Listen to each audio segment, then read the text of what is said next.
This is Black Agenda Radio, a weekly hour of African American political thought and action.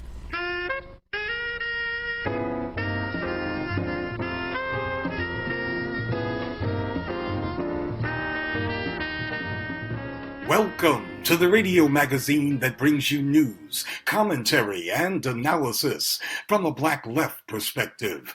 I'm Glen Ford, along with my co-host, Nellie Bailey. Coming up, the struggle for adequate, quality food as an important part of Black self-determination. The fight against mass Black incarceration opens a new front in New York City, and Venezuela is in an epic battle for socialism and national independence against the almighty dollar. But first, the New York Times earned praise and some criticism for its recent 1619 project, a series of essays on the first Black slaves imported to Virginia 400 years ago. We spoke with Josh Myers, a Howard University professor of African American Studies, who delivered a lecture on the arrival of the first Africans in Jamestown.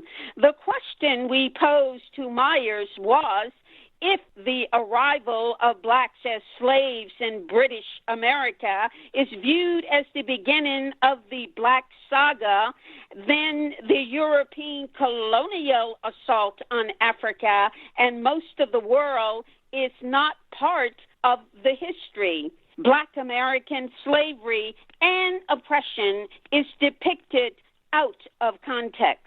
Absolutely. And so the one thing I would point out and emphasize is that that lecture actually preceded the publication of New York Times Magazine on the 1619 Project by about 2 or 3 weeks.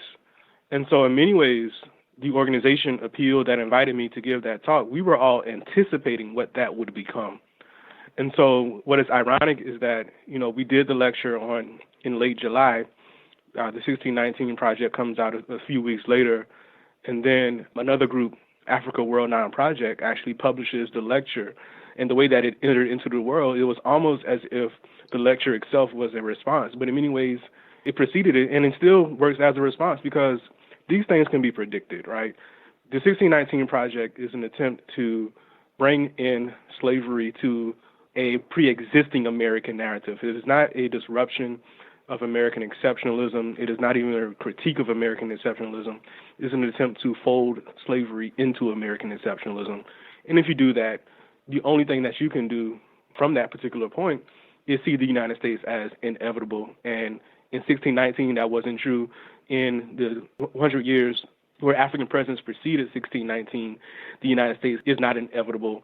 And so we can't kind of fold that into that narrative without losing a lot of context and losing really also a tradition of resistance that is found in 1619, but it is also already here. And that Black people, Africans who are put into this particular process in 1619 or in 100 years, 200 years after that, they were not seeking to become American. They were seeking to be free. And I think that's the narrative that the Black left, Black radicals have to assert, because otherwise we just simply become part of a really uncomplicated narrative of American exceptionalism. I think the conceit is that the liberals who have pushed this project see it as changing the narrative, but I don't. I just see it as an attempt to fold Black history or the history of slavery into an unchanged narrative, and unchanged narrative fundamentally because it's about the inevitability of the United States project. And furthermore, it is a liberal democratic analysis at its core. And so there is no attention to the radicalism that African presence brings to this project of settler colonialism through maroonage. There was one poem by Taya Himba on maroonage, but that was really the dominant sort of Black response to settler colonialism. And further, there's no sense of all the different traditions of revolt that accompanied our presence on these shores. And so, to me, it becomes very useless without those narratives at the center. Yes, projects like these rationalize U.S. slavery, rationalize the conquest by Europe of much of the world, and almost collectively say that all of the crimes that were committed in this process were worth it because well, in 1776, there'd be some declaration that all men are created equal, and that would be worth it because we would get a Civil Rights Act in 1965, and so on and so on. Right. I mean, that's how I see it, right? And so you can't change the founding of this country or orient the founding in 1619 without also thinking about the entire Western Hemisphere, and not just the Western Hemisphere, but the entire world. What does the world look like for African people? And I think it almost sort of orients us to kind of see those 20 and odd Africans who end up in Virginia as moving towards a sort of American democratic presence, which still doesn't actually exist. Yes, and what of this Africa that is behind them, never to be seen again, totally destabilized by the Europeans? Right, and so even if we do accept the American narrative, right, there's also happening in South America.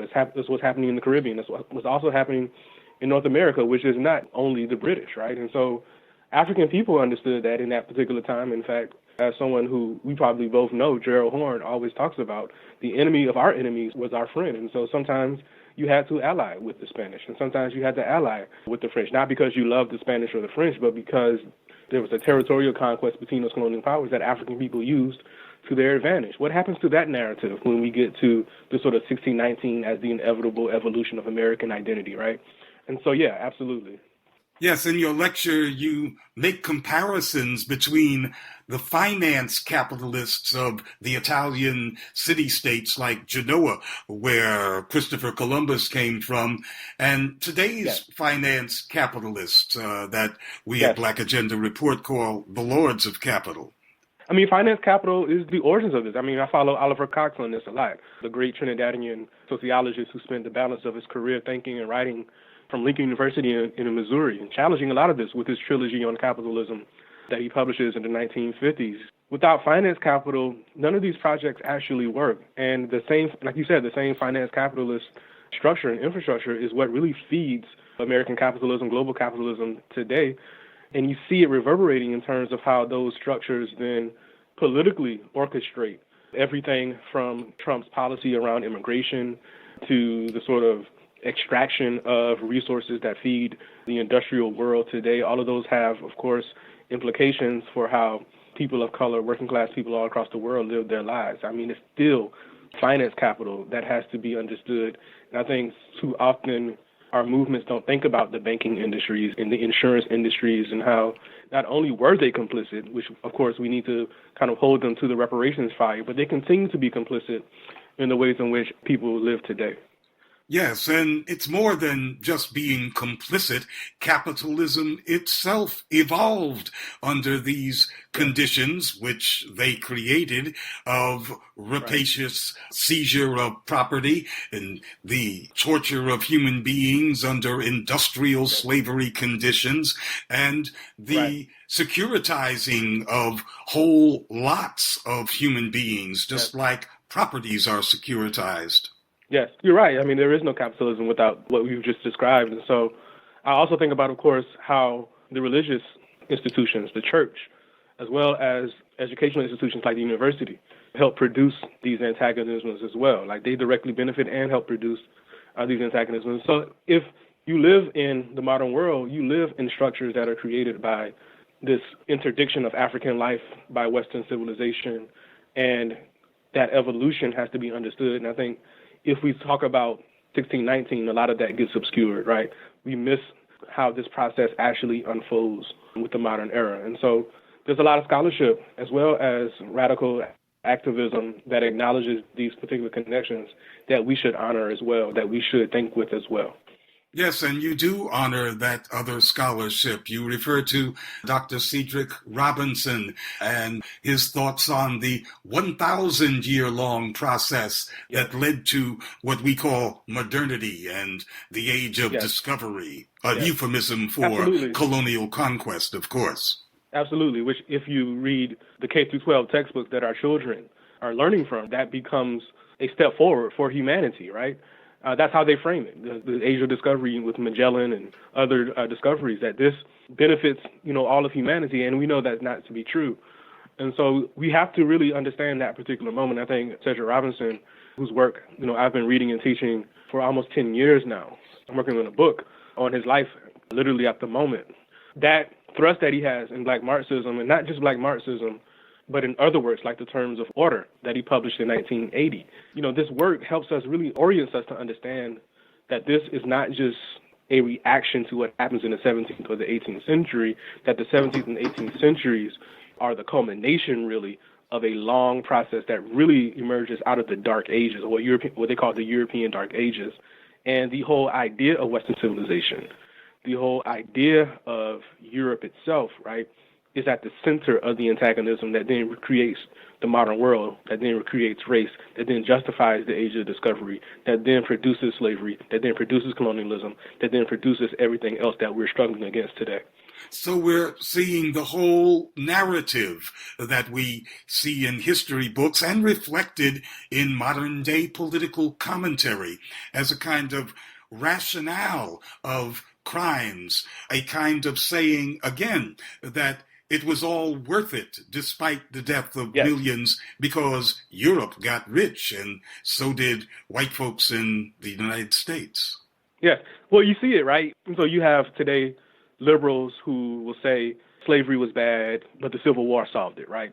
Or they will say, at least we got the Enlightenment out of, the antagonisms of the modern world. And so liberal ideology, right, requires that we rationalize. It requires that these sort of deep contextual conversations that we are having be negated. And ultimately, again, this narrative of progress that is inserted into conversations about the modern world get to replace the conditions of that progress, which, of course, is the attempt to dehumanize Africans and other people of color throughout the world, as well as the material expropriation of their labor and the extraction of their lands into the orbit of imperialism, which, of course, we can't talk about liberalism without talking about that and actually truly understand liberalism. Well, of course, this narrative is deeply entrenched, including in many Black institutions. Absolutely. And so, yes, I work at Howard University, and we have to challenge it here probably even more sometimes because of the ways in which a Negro petty bourgeois class has emerged to also justify and rationalize, these structures. It is almost as if they believe that this is the best humanity can do. And so we have to find our space in it, rather than thinking about the revolutionary tradition of African people who never accepted the terms of this world, who always resisted it, whose children and descendants continue to resist it. And so we try to bring that conversation in the Black Studies Department at Howard University to our students because they are heirs to it, whether they want to accept it or not. Now, as you said, you delivered this lecture before the New York Times 1619 project was distributed to the public. In reading at least some of those essays, do you think any of these scholars did a plausible job? I think Tayahimba Jess's poetry is really the high point for me. I edited A Gathering Together, which is creative writing space on the internet. And so we use the artistic imagination as well to sort of help us, think through this world. And I think Jess's work is in line with that tradition. I think there are useful conversations. The piece, you have to forgive me, I'm not remembering her name, but the piece that the sister wrote on banking is useful. Brother Khalil Gibran Muhammad's piece, it has limitations, but it's also very useful, the piece on sugar.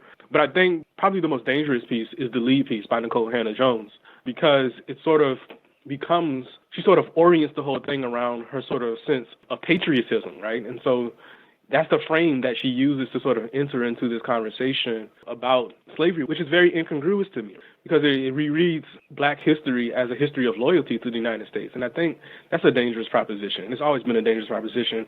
And quite frankly, she is part of a tradition that goes probably at least to the 19th century with newspapers like The Colored American that sort of attempted to show loyalty to the United States as a way to generate space for a Black elite. And we know it doesn't work. They discard those individuals as quickly as it becomes time that they don't need them anymore. And so I think it's a dangerous proposition for us to entertain. But there's always been folks who organize themselves or organize their thoughts in that way. And it's historically incorrect. Far more blacks fought against George Washington and his forces and with the British because the British promised freedom. This is one of the things that Professor Horn writes about very beautifully. It is also one of the things that when we teach it in class, it helps our students understand themselves better, right? Because if you just do the straight numbers, right, somewhere between 5,000 fought on the side of the Americans. Most of them come from the North. Somewhere around 15,000 fight on the side of the British. But the fact that I think is even more informative is that some estimates say that around 30,000 decided to fight for neither. And those 30,000 simply escaped, and they went to live on their own terms, which is really, to me, if you look at the entire African diaspora, that's what black people actually wanted to do. They wanted to live against the terms of this world. And if we want to find inspiration, there it is. Right. That was Professor Josh Meyer speaking from Howard University in Washington, D.C. U.S. sanctions against Venezuela are ravaging that country's economy and have already caused the deaths of at least 40,000 people due to shortages of medicine. Millions of Venezuelans have fled the country's deteriorating economic conditions.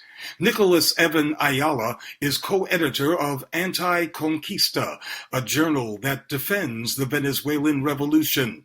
We began our conversation with Ayala by asking him to translate the publication's title, Anti-Conquista.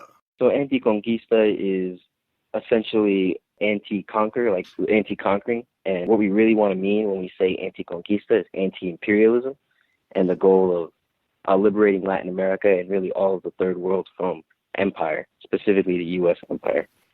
Earlier this year, you wrote an article titled, "If You're Anti-Maduro," Maduro being the president of Venezuela, "then you're anti-Venezuela." And right at the top, you featured a Venezuelan who claims that she's a progressive, but the charges she makes against Venezuela are the same ones that Trump makes and that all the other anti-Venezuelan forces in the U.S. make. And those charges are made by lots of people here who claim to be progressives. Yeah, and so those charges are basically charges of the U.S. empire, and which is why you see both Trump and progressives making the same claim on Venezuela, specifically on Maduro. You mean they might claim to be Democrats as opposed to Republicans, but they're still wedded to the idea and reality of a U.S. empire? Exactly, yeah. And it's surprising to see a lot of these Democrats as well, kind of seeing the same thing right now with Syria, but a lot of these Democrats pretend to be anti-war, pretend to be pro-humanitarian, or believe in somehow the humanitarian interventions of the U.S., yet they fail to see how every intervention that they are advocating for is really first, it's one of regime change, and second, it follows a long history of U.S. decadence and U.S. evil when it comes to our interventions in other countries, leading to the deaths of millions of people. You know, after 20 years, it becomes rather tiresome to keep having to refute things like Venezuela doesn't have democratic elections, when Venezuela's had more democratic elections than any other government in this hemisphere, maybe the world, in the past 20 years. Exactly. And a lot of the claims you hear against Venezuela, especially against Maduro, are that he doesn't have democratic elections, and not only that, but also he doesn't have the popular support. But in all the elections in Venezuela, we see that not only are the elections democratic, not only are they fair, but they also the people overwhelmingly support Maduro. The last election he won with over 60% of the vote. And that's extremely significant considering our president didn't even get the popular vote, yet he still won. From your sense of what's happening inside Venezuela right now, how much of the population supports this blockade, which has denied the country currency to pay its bills?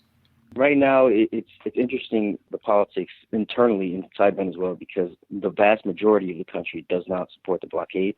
Even the opposition, which has recently struck a deal, some of the opposition members have recently struck a deal with the Maduro government, and they've actually come out these opposition members have come out and rejected the U.S. blockade. So we see both on the Maduro side and the opposition party side a rejection of U.S. sanctions. And the reason is because both sides acknowledge and admit that these sanctions are ultimately killing Venezuelans. They're destroying the economy, they're destroying the health sector, and they're causing serious damage to the society. So no one wants these problems, not the right-wing opposition and not the Maduro government. So overwhelmingly, it's rejected by the Venezuelans. Now, we're all familiar with those who run away from the revolution. We saw in Cuba the white upper classes leaving for Miami, and we saw the upper classes in Venezuela transplanting themselves after the Chavez government was in power. But with this blockade, we see a different type of exile. Many of them are poor people who were poor before the blockade. Yeah, so a lot of these exiles, too, again, there's no doubt an economic crisis in Venezuela, but we have to, again, look at what was the root of that economic crisis and where was those sanctions came from. And, of course, when you have a country which struggles to basically keep up its debt payments, which means that it's going to have high inflation, that inflation is mostly caused by the United States, who is gouging the currency, specifically the Bolivar currency, to the U.S. dollar. Those gouges in the currency are going to make it extremely difficult for the government to be able to pay a minimum wage to its people. And when that difficulty occurs and poverty ensues within society, people from all different classes will be trying to leave the country in order to send back money to be able to feed their families and basically help their families. Now, that doesn't mean necessarily that these people don't support the Maduro government, but what it does mean is that there is an economic crisis caused by imperialism, which has created this necessity for people to flee in hopes of basically a better life, in hopes of getting some more money. What's interesting is that what you don't hear the mainstream media talk about often is that even though that there's this crisis in Venezuela causing people to flee, there's also many other crises throughout Latin America caused by capitalism, and in even more an extreme form. If you just look at Honduras or Guatemala or El Salvador or Mexico, all those countries are facing a problem just like Venezuela, but to an even more extreme, where violence is chronic and is basically a disease to the society, forcing people to flee constantly on a daily basis. Yes, and in terms of those Central American countries, one can make a very good case that the United States destroyed those societies, especially during the 80s. Exactly, yeah. And that's also a big cause of the problems that those societies are facing today, especially when it comes to immigration.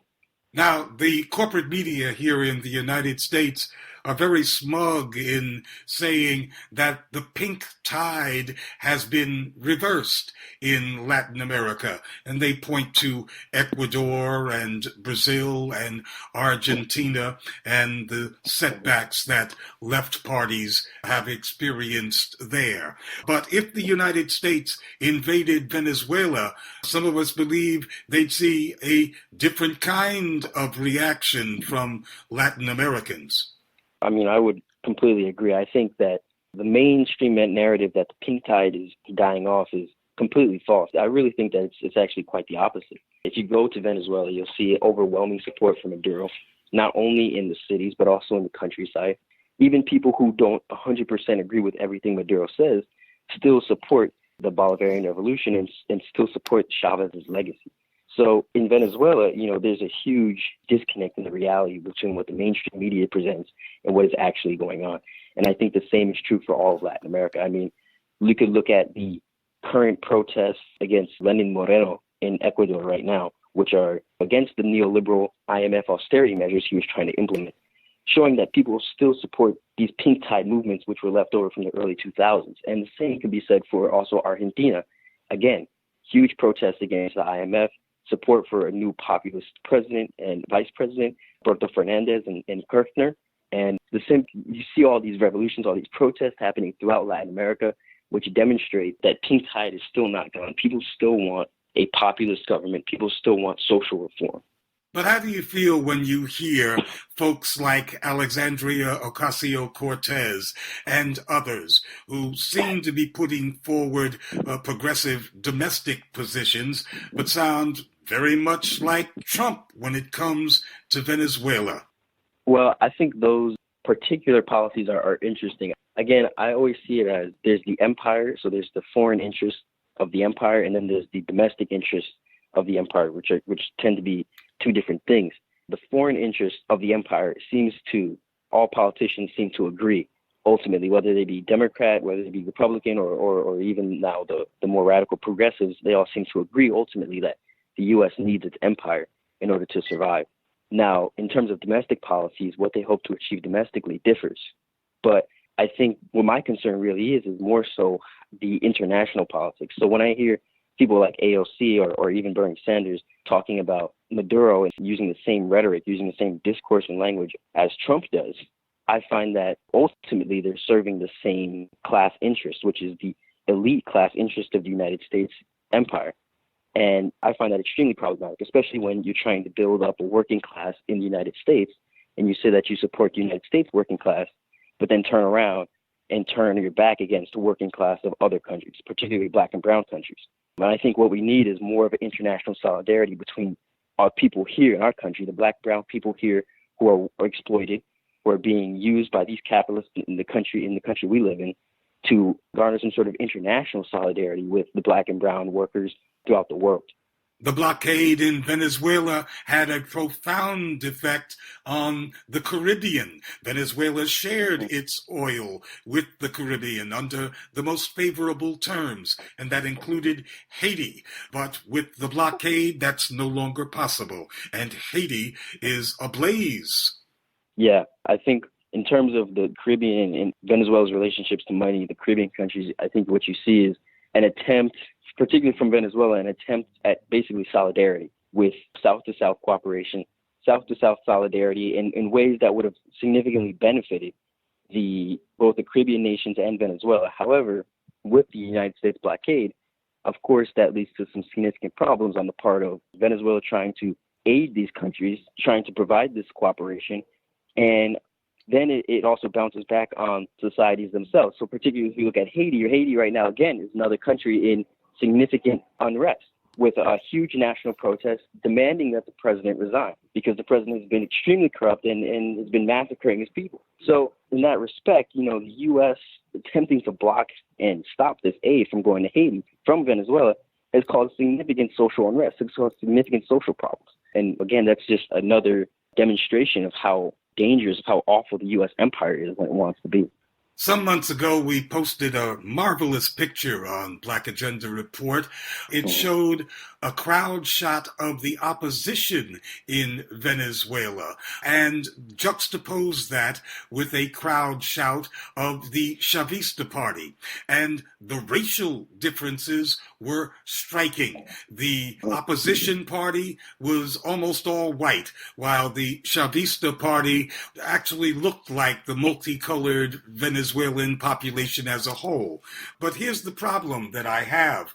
Whenever I ask Venezuelan government people questions that are related to the racial situation, they resist talking about the subject. Mm-hmm. And that's very frustrating because how can you expect to get solidarity from Black people in the United States who are quite race conscious if you don't point out the racial aspects of the transformation that is being attempted in Venezuela? Yeah, I think that's absolutely true. I think just on the first point of the differences, I think there's a clear difference between the opposition and the Chavistas who support Maduro. The opposition clearly comes from a very different background, a rich and middle-class white background, like you said, and it's starkly different. Now, the fact that the Maduro government and some of the officials choose not to talk about that, I think is also somewhat problematic because, like you said, I think it does make it difficult to build that international solidarity and international class alliances between those who see the racial issues and those who, I guess, refuse to acknowledge them.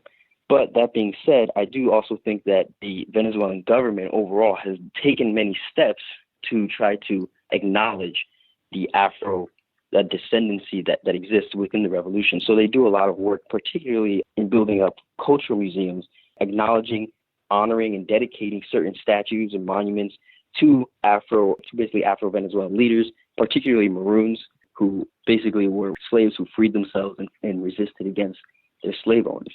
And so I think they're doing a bit more to try to link back to the Afro heritage as well as the indigenous heritage, yet they don't put too much emphasis on that, and I do think that is a bit of a problem. Now, it's very clear that China and Russia and other countries around the world would like to act in solidarity with Venezuela, but the U.S. dollar remains the reserve currency of the planet, and there's only so much they can do. What's the prospect for Venezuela to get through this blockade? Are they just going to tough it out? Well, I think what Venezuela is going to ultimately do is, again, they're going to side more with Russia and China. They're going to lean more that way because those are the two countries who have open arms, who have been doing the most to help Venezuela. China has already sent tons and tons of aid, medical aid particularly, which has been extremely important because the United States sanctions are killing all Venezuelans who desperately need basic medical supplies. And Russia has been equipping Venezuela with different sorts of military materials and military weapons. So I think, they're going to lean more towards that way. And what it seems like is going to happen is Venezuela is going to make attempts to tough out this part of the sanctions for as long as they can while Trump is still president, and possibly be trying to look for a way to undo the sanctions if a new president gets elected, if that happens. And the only reason I say that is because, like I said earlier, the opposition has recently come out and taken a stance against the U.S. sanctions, U.S. blockade. So now both parties are completely against the sanctions and the blockade. Guaido has lost a lot of support and a lot of significance in Venezuelan politics. So we've seen basically the U.S. make an attempt to intervene in Venezuela, and now we've seen them fail. So the question becomes, what is the U.S. going to do next? What are the next steps? And it seems like they're still relying on these sanctions. Now, if the sanctions don't work after some time, I think that possibly with some hope, there might be a reverse in sanctions. I think really what we need is a different president who might be more willing to change that. But in terms of Venezuela, until those sanctions get basically lifted off the country, I think they're going to be working a lot more with China and Venezuela, particularly China, who's trying to basically create a whole new economic trade belt initiative connecting all kinds of countries from the global south, which is going to be a huge initiative which significantly damaged the United States' international power. I think in Venezuela right now, there's something that everyone can learn from, and that is that, first of all, movements are generated by the people and by people's power. So the only reason Maduro has actually been able to be in power isn't because of the military, isn't because of the fact that he's president. I think it's because of the fact that he has so much support from the Venezuelan people, and that if he did not have that support, what we would see is a nation that's been divided, similar to what we saw in Iraq, similar to what we saw in throughout the Middle East, nations that are divided against one part against the president, another part against fighting for some other faction. And in order to avoid this factionalization, this divide and conquer tactic, which has been used, for decades now through U.S. imperialism, to stop the divide and conquer tactics, not only in other countries, but also domestically, we need to recognize that we need to have, a collective people's power, essentially. People who can all agree that we're fighting the same fight and that this fight is an important fight. And I think that's really what's kept Venezuela alive, and that's something that all social activists can learn from, whether they be in the United States or whether they be elsewhere. That was Nicholas Evan Ayala, co-editor of the publication Anti-Conquista. Food stores have abandoned Black communities across the United States, forcing residents to eat badly or travel outside their neighborhoods to shop. Ashante Reese is a professor of anthropology at Spelman College in Atlanta. She's written a book titled Black Food Geographers, Race, Self-Reliance, and Fun Access in Washington, D.C. We asked Professor Reese, how bad is this situation and what some people call food desert neighborhoods? Let me just say that we obviously didn't get here overnight. And one of the things that happens is because the food everyone eats, we kind of take it for granted a lot of times. And what I mean by taking for granted, I don't mean just the consumption of food, but for most people, we're not necessarily thinking about who produces our food, how it's being produced, how it's being distributed, anything like that. And so when we're alienated from processes, it is easy for those processes to become like really harmful, both to people and also to the planet, as we see in some ways related to climate change. So I just want to draw our attention to what happened in Mississippi at the chicken processing plant over the summer, with ICE raiding that plant, looking for undocumented folk. When that happened, people were thinking through the lens of anti-immigration, which is absolutely true. That was totally an anti-immigration move. It was a scare tactic. It was all those things. But as a person who uses food as an analytic, one of the other things I thought about is why it's so important for us to know what's happening in our food system, because there are people who are risking their lives every day to be in these plants processing the chicken that we buy in the supermarket. So that's one part of it. There's this labor part that almost wholly goes unnoticed by most people. And then the second part is really thinking about the inequities that I write about, which is for some people, it is much harder to get to food than for others. And because we live in this country where meritocracy is the language of everything, everyone thinks that people get what they deserve, or if you worked hard enough, you would have more. And that's just actually not true, right? When we are mapping grocery stores and supermarkets, for example, you see how they're following these patterns of historical redlining, and that was by design. That had nothing to do with people's merit. What I'm interested in is making very visible the things that the average person may not be thinking about on a daily basis. We just know that people eat, but we are living in a time where a handful of corporations control nearly all of our food system, and that is pretty dangerous. Yes, the supermarket people must be conducting their own kind of redlining because, as you point out, black neighborhoods, even rather affluent black neighborhoods, still have lower access to food than white neighborhoods. Yeah, and so one of the things I like to point out, because people always have questions about how supermarkets decide where they want to be. I don't think that supermarket execs are sitting around a table looking at maps of neighborhoods and saying, oh, black people live here, so we're not going to put a store there. That's not necessarily, well, to my knowledge, someone might be having that conversation, but what they are having conversations about are around, what percentage of the population in this area has a college degree? What percentage of the population in this area has an income above XYZ? Or how many two-parent households are in this neighborhood? All these things that intersect with race, right? Or they are also thinking about what other businesses are concentrated in these areas. And so, again, following the ways that businesses writ large, larger corporations I'm speaking of at this point, have avoided certain neighborhoods, particularly black neighborhoods, especially post-1964, 65, 66. Supermarkets are kind of following that logic.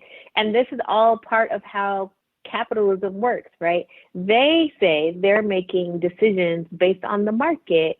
And as a race scholar, I say that race and the market, they are intimately connected. The market isn't race neutral. So how do we get a food policy, a situation of food distribution that is in the public interest rather than based on corporate priorities? That is the question of the century, right? I want to lift up some folks who are doing some really great work. There's the Heal Food Alliance. There's the National Black Food and Justice Alliance. These are folks who are coalitions of organizations who are really thinking about that question and working collectively to think about how do we invest in community-owned and operated kinds of food spaces. How do we invest in Black people developing kind of self-determining food economies, but also questions around policy, right? Like when the Green New Deal, all of the stuff that people are talking about with the Green New Deal and how it impacts farmers and how we're going to produce food. These are also folks who are thinking about, all right, we know that, for example, Black farmers have been discriminated against and now are only about 2% of farmers in the U.S. How do we have a racial equity lens that's part of this conversation too? Or you have these folks who are interested in co-ops. How do we pull together enough capital to have these community-owned co-ops that are like not the massive supermarket chains. On the other hand, while that is happening, while the policy stuff is happening, while the infrastructure stuff is happening, there is some education that we have to do amongst ourselves and really thinking about, this is where that unmasking of what's actually happening in our food system matters. When we know those things, I do think it equips us to make different decisions, right? I don't think we should be policing people around the decisions that they make. I do think we should be thinking, how do we build community around understanding our food system and then creating other possibilities? Because for about 96% of people in the U.S., supermarkets are where they get their food. You said that you're looking forward to not using this term food desert anymore. Why do you want to get rid of that term, and what would you substitute? So I get this question a lot. I want to say that I am not the only person who critiques the term food desert.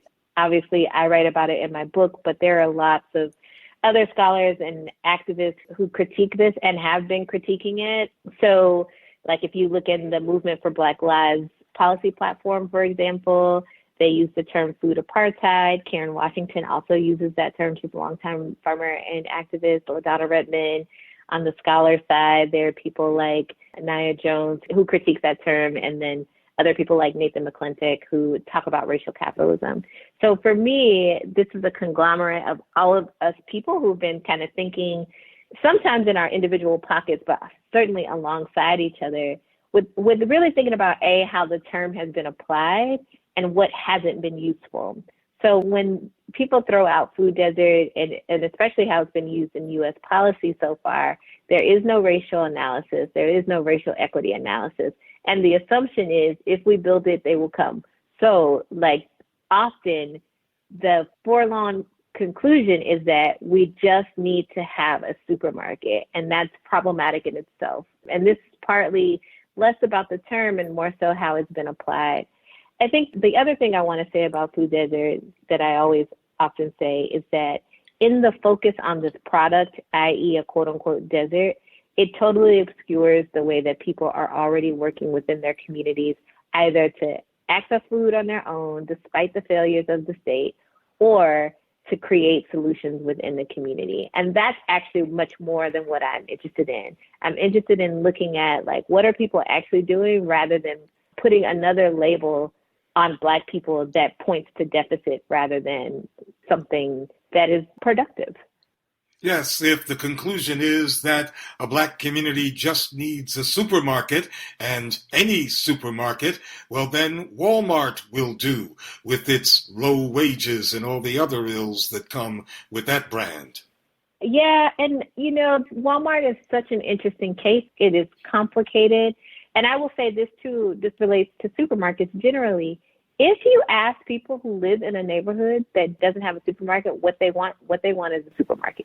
And that, I think, is something that I want to be clear about, that even as we're trying to do this work around reimagining our food system, for example, there are still people with real needs. And I'm an advocate for people getting their real needs met.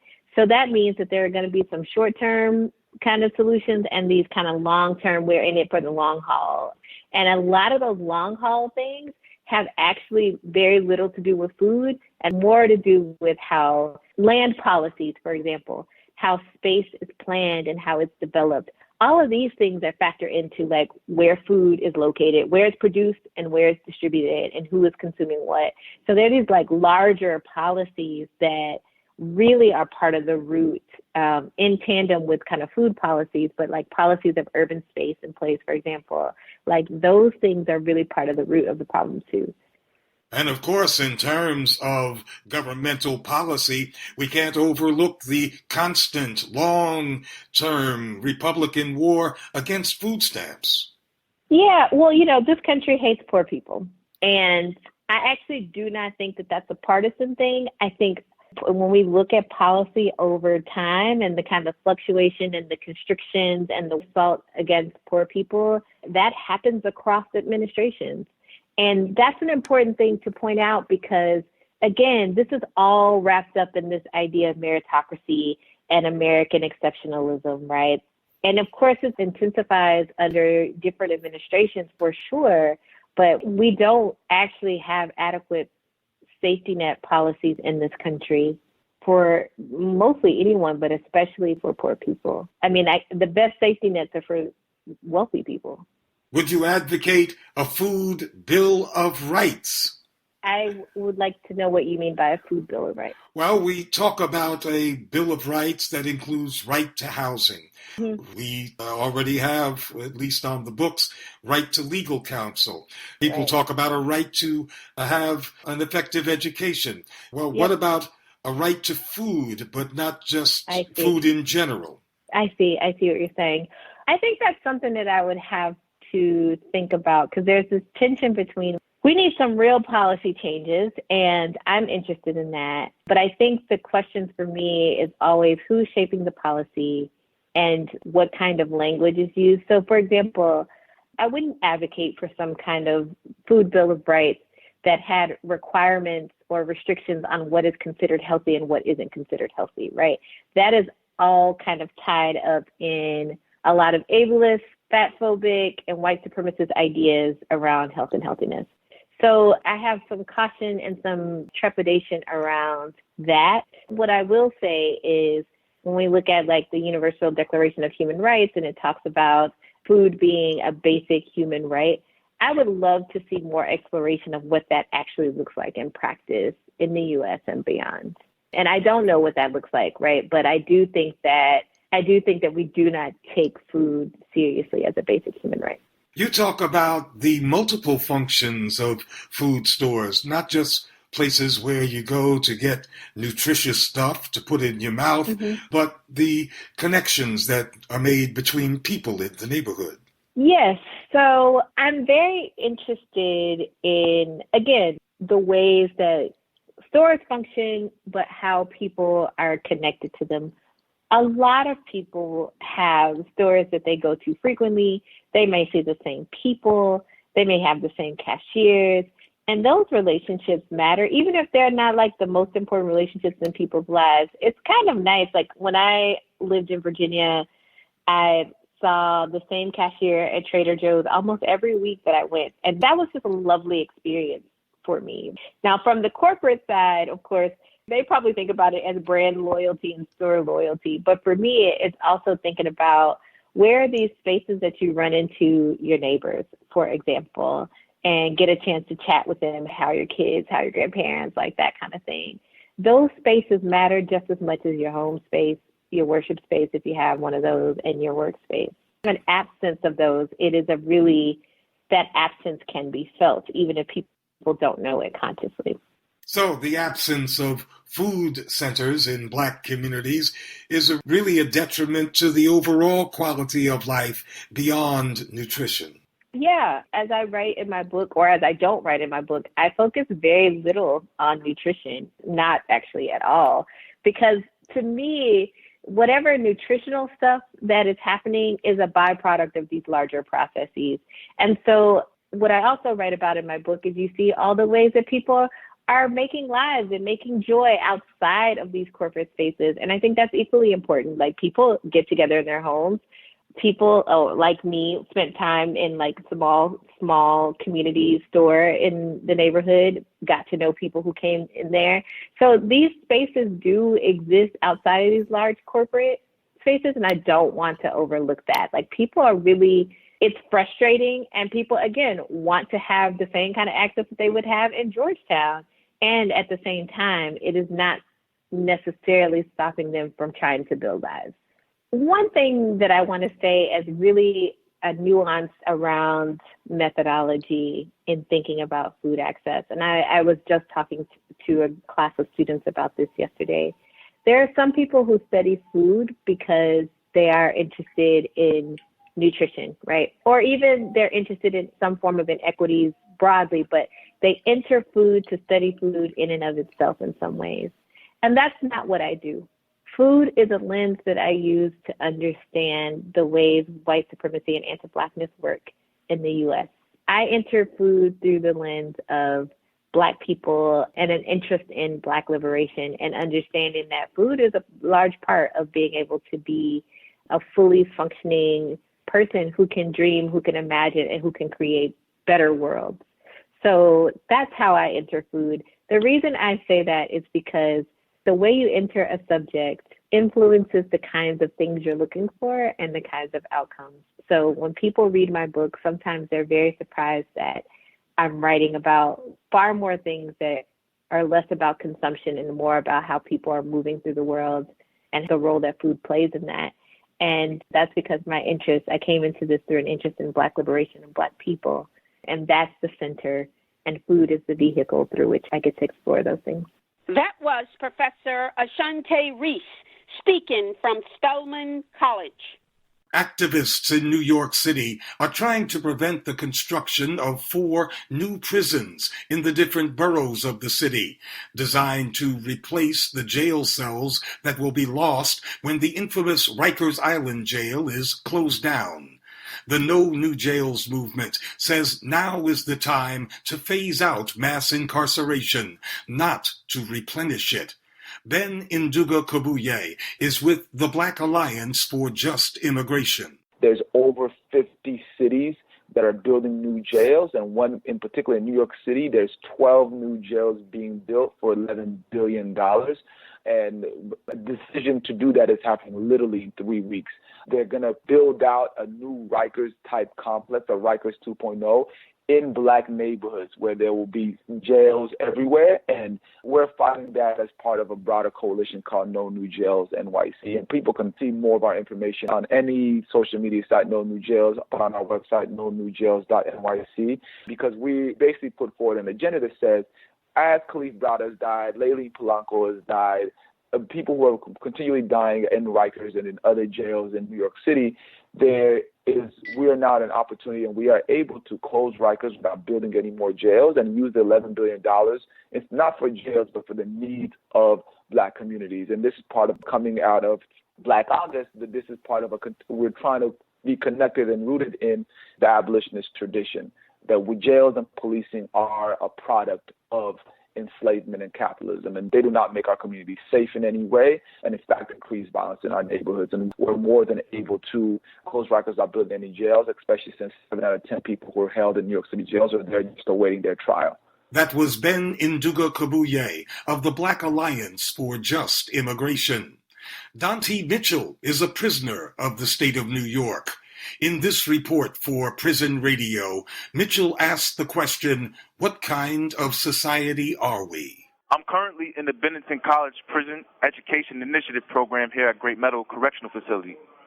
For those of you who don't know, Bennington College is a small school in Bennington, Vermont, from which Peter Dinklage graduated. You know him, Tyrion Lannister from Game of Thrones, the dwarf. This semester, I am taking 20th century American literature, history of thought, enlightenment, and computer science. Shout out to all the Bennington College professors who take time out of their lives and go through the trouble to come into this terrible prison to educate some of us prisoners. That's no easy task. This facility isn't the best place to run a college program. When Bennington first got started here, participating prisoners were being relentlessly harassed and hassled. There is this attitude that we prisoners don't deserve a free college education when regular people must incur thousands, sometimes tens of thousands of dollars in student debt to get a degree. But I get it. It's really messed up. Regular people who are trying their best to get ahead must pay so much in student debt to earn a degree necessary to pursue a meaningful career. What really upsets me is how public education is being gutted. School districts across the country are cutting extracurricular activities like sports out of their budgets. And school teachers who don't get paid enough and who too owe student debts are forced to buy their own classroom supplies. What kind of society are we that we spend more money on prisons than on education? We pay sadistic prison guards and incompetent prison administrators more money than we pay public educators, yet public safety isn't enhanced by abusing, mistreating, violating, or dehumanizing prisoners. In fact, many of us are in prison because of the terrible social policies that favor privileged white people, and this leads to poor public schools in poor communities, many of which are communities of color. Look, me getting a free college education isn't the reason your sons and daughters, or even you, have to be saddled with mounting student debt. We have a political and social institution that preys on the middle class and the working poor and pits us against each other. While you're mad at me for getting a free college education, you fail to recognize how corrupt corporate America is the one benefiting from keeping you in debt and keeping poor people of color like me incarcerated. We are natural allies if only you stop being so gullible to believe I am to blame for your problems. This is Dante S. Mitchell, better known as the FileMaker Keyboard, reporting to you from Comstock, New York. Follow me on Facebook at Free Dante Mitchell. Thank you for listening, and God bless. These commentaries are recorded by Noel Hanrahan of Prison Radio.